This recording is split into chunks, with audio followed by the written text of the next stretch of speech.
Welcome to the Legacy of Expo 88 YouTube channel's production featuring a podcast on the thoughts of James Maccormick.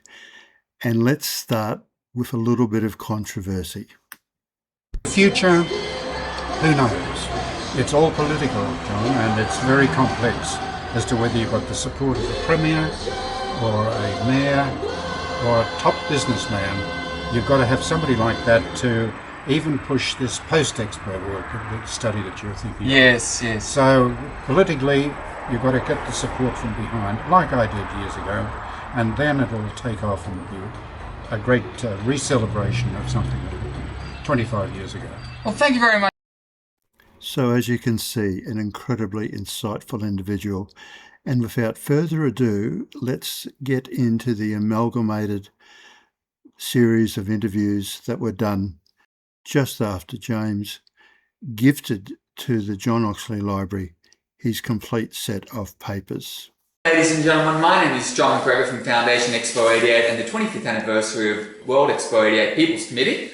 And we're here today doing a very special feature video for our YouTube channel, Foundation Expo 88. And we have a very special guest with us in our presence, Mr. James Maccormick, MBE, who is the chief protagonist for World Expo 88, as well as having an illustrious career in architecture spanning several World Expos, where he designed the Australia Pavilion at Expo 67 Montreal, Expo 70 Osaka, Expo 74 Spokane, as well as being the joint chief architect for Brisbane's own World Expo 88. But let's go back to your role as chief protagonist for World Expo 88. It's well known, Jim, that you were the first person amongst before many other people thought about it, for having a World Expo for Brisbane. And this seed was planted in your mind very early in the mid-1970s after you returned from the Spokane Expo of 74. So you came back to Brisbane and you thought, well, if Spokane can do it, why not us too? Can you give us a bit of background notes there? The idea really started when I spoke to the mayor of Spokane. Right. And I said, how can a small city like yours have an expo? And he said, well, we had all these blighted slum areas close into the city and we had to get rid of them. And the architects all banded together and 10 of them divided the river up into sections and each had a go at planning an art gallery, a museum, other things like that. Right. And 20 years later, after that study, somebody got the idea of having an expo and away we went. And Right. I thought, isn't that interesting? I came back to Brisbane and probably a couple of years went by. But in 1976, I started again. I called 10 of my good friends together, architects, and we formed a subcommittee of the Institute of Architects, Right. which was the Brisbane River Banks Committee. Right. And that's where it all really started. Now, God bless them, nobody did any work, nothing happened, and after 6 months the committee was disbanded.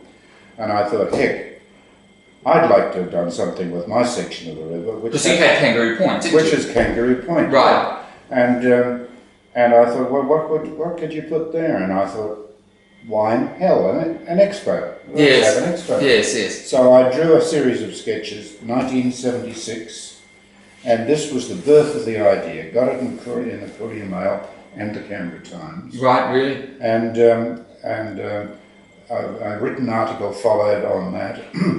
And I began to realise that you wouldn't get anywhere unless you had some forceful person in the community that would support you. Right. So I went off to the Chamber of Commerce. Yes. I contacted Tom Burrell, who was president, and I explained my idea, and he was very interested. So shortly after that, with their assistance, we organised 8 of the top businessmen of Brisbane to meet Yes. and to have an afternoon's discussion on the potential of an expo for Brisbane. Brisbane was always being regarded as a big country town. Right. And the idea was that we'd get Bill Worth, who worked with who was in the Premier's department and also in the Prime Minister's section in Canberra, to come up. And he'd been involved in the 3 previous expos. Yes. In the administration of them. And was that with the Australian Exhibits Organisation? Yes, right? Yes. And so Bill came up and he spoke about the procedure that should be followed to approach the BIE to get an approval. I followed on and I showed all my photographs that I'd taken for the 3 previous expos. Right. And that was then a big step forward to involve the community. And it really took off from 1976, it took off from there. And went on until, you know, I've got a pile of correspondence that high. And that's now in the State Library, isn't it? Yes, in and out. State Library of Queensland. Yes, and they were delighted to get it. And I think that there was a lot more happening in between 1976 and 1983. That's right. That was the span. And Because 1983 is when the BIE finally did approve. Yes. Right. But you can go back a step from there and recall the fact that when we were doing our study, that we had a visit from John Reed, who was the chairman of the Bicentennial Authority. Yes. And he came to see the Premier in the morning, Right. saw me in the afternoon, Yes. and said, Jim, sorry, we need this expo where history all started down in Melbourne, down in Sydney. Right. And so it went off to Sydney and Melbourne, then there was a bit of a competition then that's between right. Sydney and Melbourne, yes. So the interesting thing was that they worked on it for 6 months preparing a feasibility study in Darling Harbour for an expo in Sydney. Yes. And then submitted it to the Prime Minister's Department and the Prime Minister, and Malcolm Fraser said, sorry, can't afford a new Parliament House and an international exposition at the same time, a big one. Yes. Because there are 2 scales, big expo and small expo. Because they wanted dollar for dollar funding, didn't they? Yes. From the federal government, yeah. So it went on the rocks, and I got on the phone at that stage, and I rang the number 2 on the Bicentennial Authority, can't remember his name now, and said, look, we need an expo, you need an expo for your bicentennial celebration. Right. Don't go for the big one, go for the smaller variety. Yes. And do it back in Brisbane again. Yes, And he yes. said, God bless you, Jim, we need people like you. So it came back to Brisbane. Now, the same thing was about to repeat itself. Malcolm Fraser about to knock it again. And I, at that stage, around about, I can't remember the year, but around about 1980, I think I was walking up George Street and Sid Schubert, who was the coordinator Oh, yes. stopped me and he said, Jim, oh, by the way, Jim, you that expo of yours is about to come off. And I said, oh, you're joking. I said, how's that? And he said, well, Prime Minister Fraser had to retire for 3 months on the farm, and Doug Anthony's looking after as acting Prime Minister, and Doug has approved it. Oh, right. So off it went back for an approval. And from the BIE, it was awarded to Brisbane, and they appointed the new, what's his name, chairman of the Expo for Brisbane. Sir Edwards. Sir Edwards. Yes. Oh, how could I forget that? Yes. So it was business. Away we went. And in this period of time, you also had Sir Frank Moore involved as well, didn't you? He was the last one, you might say, who helped start the whole thing. He was the one who called in David Graham, a merchant banker. Right. And it was those two who put the deal together to actually not have to ask the Commonwealth Government for money. And so really it was Because I should mention to our listeners that Sir Frank Moore was the director of, CEO of the Queensland Travel and Tourism Corporation. Tourism Travel, yeah. So both those two people were able to finance, and as I understand it, that the whole funding basis was on the fact that ticket sales would be so successful as they were, and also they'd sell the land afterwards. Yes. And I think that in that respect, they fairly independently, as far as financing is concerned, proceeded without the Commonwealth Government. And after, of course, Brisbane was awarded the 1988 World Exposition, you were then later appointed as Joint Chief Architect under the guise of Bly Maccormick 88. Can you tell us a bit about that? Well, again, I was a small timer as far as a practice was concerned, and I realised that we would have to put a deal together to get the job. and I had a friend, Graham Bly, who had a very large practice, but no experience in expos. Right. So I had the expo experience, he had the resources. Right. We put ourselves together and we called ourselves Maccormick 88. And what was your guiding vision for that? I don't know the answer to that. I think it started like the plan I've got in front of me, and we had to put so many pavilions on the site.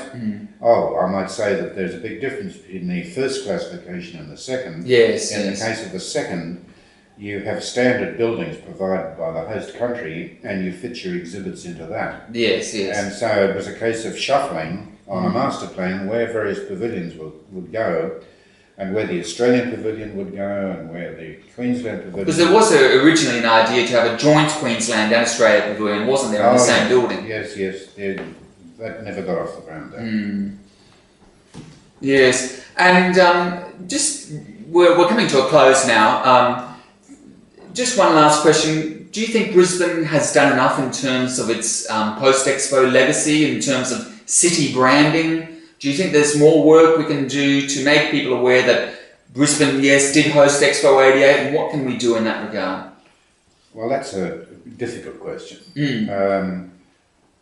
I think there's always room for the next move, like whatever it might be. Like a museum, for example, yes. or more promotional, more in our city council websites and things like that. Yes, I agree. More branding of our artistic heritage left to us from the Expo. And if you can get all that Marvel sculpture and bring it together in one location in such a museum, that would be a great idea, wouldn't it? Yes. In this particular video, we're going to be looking at some of the material that's been given to the State Library of Queensland, the John Oxley Library in particular, and you'll notice this very impressive tome here. The title is World Expo 88, History of Progress 1976 to 1983, as recorded by James Maccormick MBE, as we can see here. And this was a joint decision made by myself and James to have this original correspondence from this very seminal early period of time in the lead up to Brisbane winning the host rights for Brisbane's World Expo 88, to have it recorded for all time and in a public repository such as the John Oxley Library. So James, can you tell us a bit about some of the precious correspondence which is located in this tome? Well, there was so much of it, frankly, but it was correspondence in and correspondence out, and as far as Brisbane authorities were concerned, but it also included a lot of correspondence from overseas.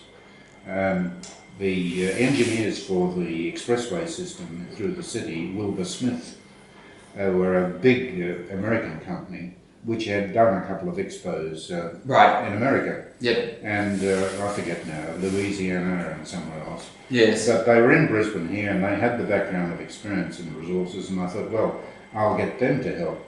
So in the early days when this correspondence was being swapped backwards and forwards, Wilbur Smith had quite a role to play in giving me information on the background of how many people could you expect through the gate, which was an important consideration, how would it be financed.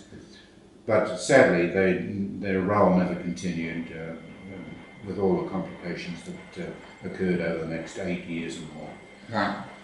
So it was collecting quite a pile of information, and it had to be protected in some way for posterity. I can't pronounce the word. Posterity, yes. Thank you. So I thought the State Library was the best place. Yes. They got all the drawings and all the documentation, and the documentation was quite numerous. And they have the original, as well as this tome, this bound copy as well, don't they? There are 5 copies of that. Yes, and one of them is in the Bureau of International Expositions Library in Paris as well. Yes, and I think there's one in the South Bank Corporation as well. South Bank Corporation. And let's just take a quick look. As you can see, it's more than 100 pages of correspondence with regards to the very early stages of World Expo 88 and how it all came to happen. And also there is some newspaper clippings as well. This one in particular, as you can see here, the man who won Expo for Queensland. is a 30th of April 1988, the official opening ceremony day of World Expo 88 story from the Canberra Times, and it goes into some detail as to Mr. Maccormick's role. Very interesting read. I highly recommend that if you are in Brisbane, if you are visiting the State Library of Queensland, do pay a visit to the John Oxley Library and do ask for the James Maccormick MBE Chronicles and have a look through the correspondence yourself. I'm sure you'll find it a fascinating and very insightful read into the origins of World Expo 88. Once again, this is John McGregor from Foundation Expo 88. Thank you very much for your time again, Mr. Maccormick, and we look forward to you visiting our YouTube channel at Foundation Expo 88 in the near future. Thank you. John, yes, just before you sign yes. off, mention also the fact that there are 10 large drawings that show early sketches as to how the expo should be staged. Also at the State Library. Also in the State Library. Yes, don't forget to also have a look at some of the original sketches for World Expo 88 there too. Thank you. Good afternoon, ladies and gentlemen. John McGregor here again from Celebrate 88 and the Foundation Expo 88 YouTube channel. And we're here once again at the unveiling of the maquette from the John Barlow Hudson sculpture from World Expo 88, Paradigm, which has occurred this afternoon at the State Library of Queensland. We've had many dignitaries, including the esteemed Jim Maccormick here, MBE OAM, Chief Protagonist of World Expo 88. He actually got the OAM last year in recognition of his services to architecture and also to World Expo 88, because he also designed many Australian pavilions and other expos as well. And Jim, you had a nice little catch-up session with Sally Ann Atkinson, the Lord Mayor of Brisbane, during Expo this afternoon. Did you enjoy the afternoon? I slipped this little bit of footage in because James Maccormick's very generous gift led to a lot of material being donated into the John Oxley Library. And the most significant donation to Queensland, although it didn't go into the John Oxley Library, it actually went to the Brisbane Museum, which then entered into an arrangement to have it displayed effectively at the John Oxley Library. And James is a real character, totally and utterly. Anyway, so now we go back to the last section of the original interviews. And today we're delving deep into James's memory, getting some of the inside stories into the very early beginnings to some of the movers and shakers behind getting Brisbane officially accepted as host city for the 1988 World Exposition. And in those early days, you approached the Brisbane Chamber of Commerce, Tom Barrell, is that right? Yes, John. That was a very crucial, important step to take. Of course, there are a number of people before that who eventually introduced me to Tom Barrell. Right. But it was with the Chamber of Commerce's support back around 1976. Right. That 77, that the businessmen of Brisbane were brought together to show what an expo could be really all about and how it was developed in other cities before that. Right. So Tom Barrell had a very important role to play in those early years. And later on there was some discussion also with Sir Frank Moore of the Queensland Travel and Tourist Corporation as well. How did he become involved? I have no idea, frankly. I should know, but I don't. But to my surprise, suddenly, Sir Frank was involved, and I thought to myself, isn't this great? It's such an important businessman. Running the Tourist and Travel Corporation, what an asset really that is. So I introduced myself to him, and he said, Jim, you're doing a tremendous job, and thanks very much for all you've done, but I'm going to give you as much support as I can. I'll be in touch. But I can't remember where that led to, because I never saw him again. I didn't have his support. I didn't seek his support. He was already involved. Right. With the merchant banker. Right. David Graham. Yes. And together those two put the financial deal together, which made the whole thing possible. Right. We didn't have to go to the Commonwealth government, cap in hand, and ask for money. Yes. They were going to do it independently themselves. And in the midst of all this, there are some other people who are also coming to the story. For example, Kathy Martin. What was her role? Well, Kathy Martin was a friend of mine, and she introduced me to the Deputy Prime Minister down in Canberra, and I was able to go down there, meet with him and explain the ideas again we had for Brisbane. Right. And I can't remember the names of these 4 or 5 other VIPs in the Senate and House of Representatives Right. that I met and discussed the project with. But they listened attentively, and who knows what influence that actually had in later years with people, because this whole thing, as far as I was concerned, was spanning 1976 to 83, Yes. where they're trying to get people involved. And I always remember saying, isn't it interesting, in other cities having expos, generally there is a mayor or a premier who started the whole thing and follows the whole thing right through to the end. Yes. But in the case of Brisbane, it's a... Well, you really started it all, didn't you? Well, I guess you're right. I guess you're right, but I'm not a premier. Yes, yes. But I think we were searching for who is that person who's going to take this up and go right through from beginning to end. Well, you were a very early lobbyist in that sense and an advocate for Expo. Exactly. Yeah. And just for our viewers, Kathy Martin, what was her official position? She was a state government parliamentarian?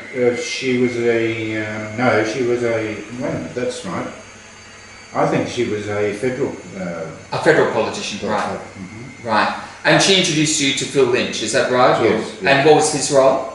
Well, he was just one of the many people who were the idea was planted with. Right. Who we didn't know whether he was going to help or not, but we thought it would be nice to have him on side as well. Right. He'll know what it's all about. And he was with the Queensland government, or...? He was a federal politician. Another federal politician, right. He was Deputy Prime Minister. Oh, okay, certainly. Okay, well, thank you very much, Jim, for that little short vignette. I hope that's given our viewers a bit of extra insight into the early machinations behind getting Brisbane to host World Expo 88, and we look forward to you viewing our next video shortly on youtube.com/Foundation Expo 88. Thank you and goodbye. Thank you, John. Thank you.